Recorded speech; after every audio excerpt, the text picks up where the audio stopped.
Good morning and happy Thursday to everybody.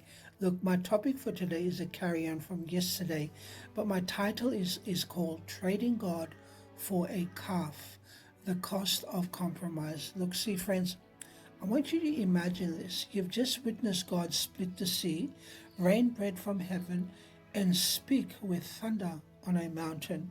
And yet, just days later, you melt your gold, shape a calf, and call it your Savior.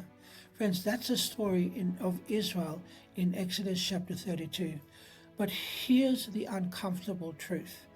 Their story is our story as well. You see, friends, Paul explains in Romans chapter 1, 22 to 23 that when people reject God while claiming wisdom, they become fools. See, Israel thought they were securing their future with a visible God. But in reality, they were running headlong into chaos. And when God is abandoned, moral collapse follows. You see, Exodus 32, verse 6 tells us that after bowing to the calf, they rose up to play. You see, friends, which is a phrase signaling corruption, self indulgence, idolatry, and immorality.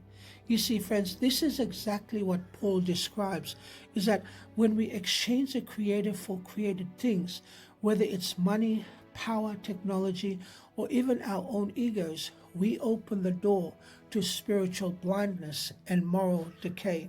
You see, Ellen White reinforces this truth. She says the following: idolatry, sensuality, and rebellion were quickly introduced, and the enemies of truth triumph.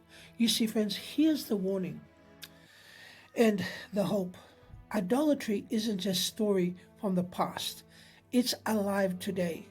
Whenever we allow anything to take God's place, such as sports, celebrities, we idolize our careers, relationship, social media, or countless other distractions.